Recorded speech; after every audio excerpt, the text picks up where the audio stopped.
Class 12 के तमाम तलबा तालिबात को मेरा सलाम, आदाब व नियाज़। बच्चों, आपका मेरे चैनल तौफीक स्टडी जोन में खैर मकदम है, खुश आमदीद है। आज मैं आपके लिए West Bengal council of higher secondary education NCERT class 12 subject Urdu grammar, Urdu कवायद पार्ट 4 लेकर हाजिर हुआ हूँ। इससे पहले मैं पार्ट 1, पार्ट 2, पार्ट 3 बना दिया हूँ। अगर अभी तक आपने नहीं देखा है तो लिंक डिस्क्रिप्शन बॉक्स में दे दी गई है, आप देख सकते हैं। तो आइए बिला ताख़ीर शुरुआत करते हैं। करता हूँ। पहला है अलिफ ममदूदा। अलिफ ममदूदा ये वो अलिफ है जिसे खींच कर पढ़ा जाता है, उसे अलिफ ममदूदा कहते हैं। यानी वह अलिफ जिस पर मद हो और खींच कर पढ़ा जाए उसे अलिफ ममदूदा कहते हैं। जैसे आम है, आप है, आस है, आदम है, आग वगैरह वगैरह, इसे अलिफ ममदूदा कहते हैं। उसके बाद है अलिफ मकसूदा। ये वो अलिफ है जिसे खींच कर नहीं पढ़ा जाता है, उसे अलिफ मकसूरा कहते हैं। यानी वो उस पर मद ना हो और खींच कर ना पढ़ा जाए, उसे अलिफ मकसूरा कहते हैं। जैसे अगर, इस, इन, एक वगैरह वगैरह। उसके बाद है वाव मारूफ। वाव की 3 किस्में होती हैं, वाव मारूफ, वाव मजहूल, वाव मालूमा। अलिफ की 2 किस्में, अलिफ ममदूदा, अलिफ मकसूदा। उसके बाद वाव की 3 किस्में होती हैं, वाव मारूफ, वाव मजहूल, वाव मालूमा। तो हम सबसे पहले वाव मारूफ के बारे में पढ़ेंगे। जिस वाव के पहले हर पर पेश हो और वो खूब खींच कर पढ़ा जाए उसे वाव मारूफ कहते हैं। मसलन फूल, खून, हूर, तुर वगैरह। वो वाव जिस पर पेश हो और खींच कर पढ़ा जाए उसे वाव मारूफ कहते हैं। जैसे फूल, खून, हूर, तूर, नूर वगैरह वगैरह।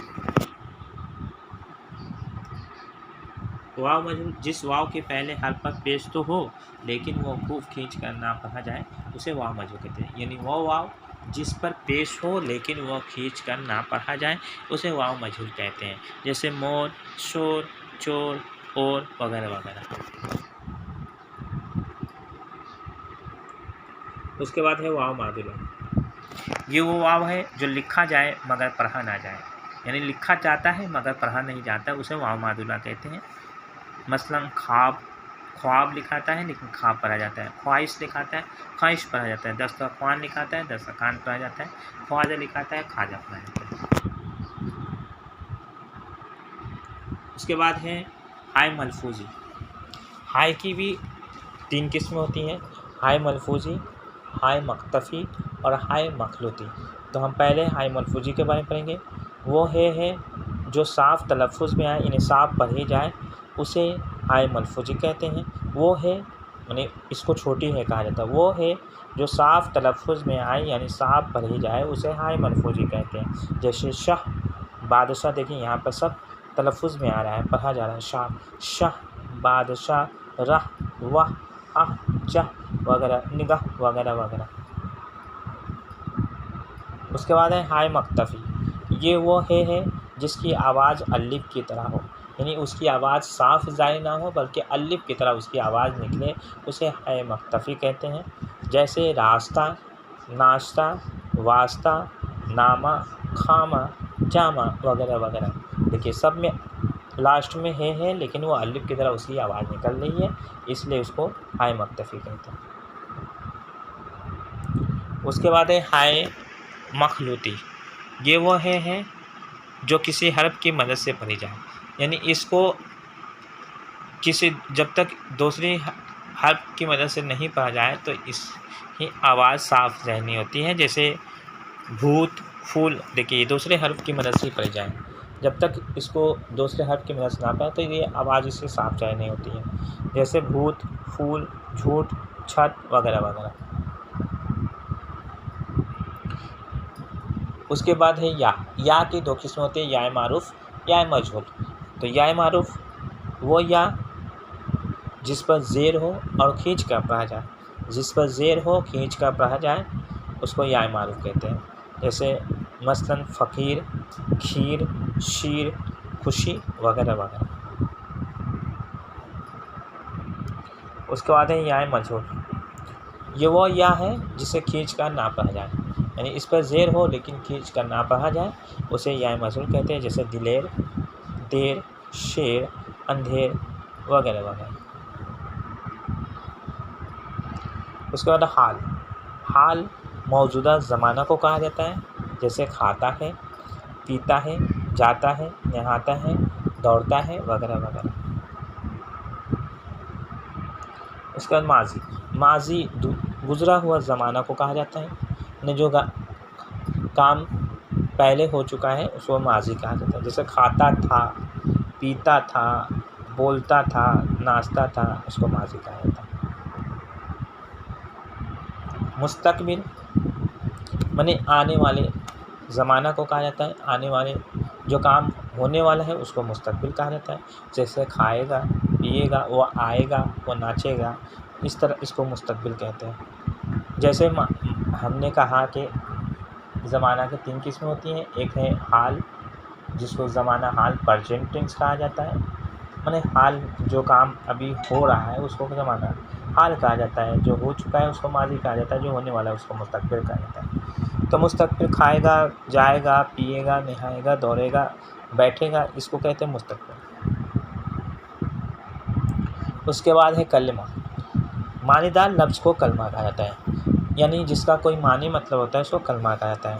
जो लफ्ज़ मसलन इल्म, कागज़, वलम नहीं बल्कि कलम होता है, कलम, कलमा, किताब, मैदान वगैरह वगैरह।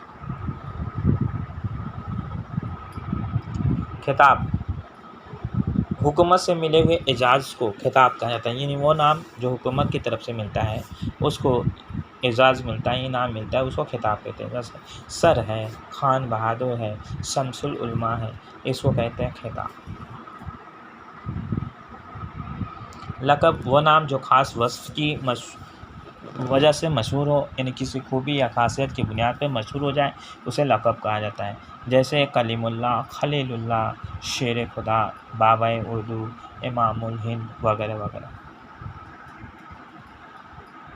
उर्फ़, उस नाम को कहा जाता है जो मोहब्बत या हकारत से पुकारा जाए, यानी वो नाम जो मोहब्बत या हकारत से, नफ़रत से पुकारी जाए उसको कहते हैं उर्फ़। जैसे चुन्नू, मुन्नू, बुद्धू, बुद्धू, गुड़िया, जनौशा वगैरह वगैरह। उसके बाद है तखल्लुस, यह मुख्तसर या कलमी नाम है। मुख्तसर में छोटा या कलमी नाम है जो शायर अपने असल नाम की जगह कलाम के आखिरी शेर में, यानी अपनी शायरी के आखिरी शेर में इस्तेमाल करता है, उसे तखल्लुस कहते हैं। जैसे गालिब, फ़िराक, मीर, इकबाल, फैज़, मखदूम वगैरह वगैरह। उसके बाद है कुनियत, ये नाम है जो रिश्ते के ताल्लुक़ से मशहूर हो, उसको कुनियत कहता है। मसलन इब्ने मरियम, अबू हनीफ़ा, बिनते हवा, उम्मे कुलसुम वगैरह वगैरह।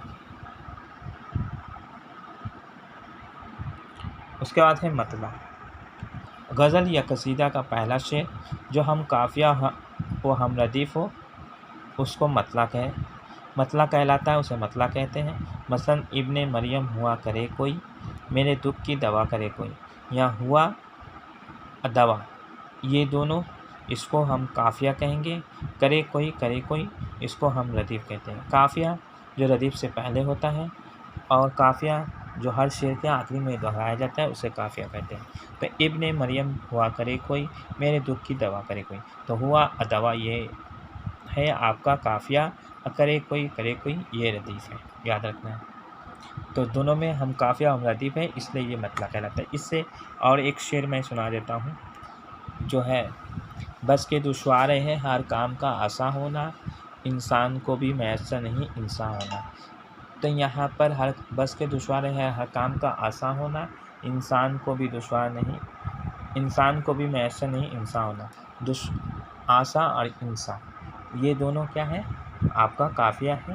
माने काफ़िया कहते हैं हम तकरार अल्फाज को, हम जिसमें तकरार हो, और एक जैसे अल्फाज को रदीफ़ कहते हैं। उसके बाद है मक्ता, गज़ल का आखिरी शेर जिसमें शायर अपना तखल्लुस पेश करता है, अपना तखल्लुस इस्तेमाल करता है, उसे मक्ता कहते हैं। जैसे बैठकर साये गुल में नासिर, हम बहुत रोए वो जब याद आया। तो यह नासिर जो है ये तखल्लुस है।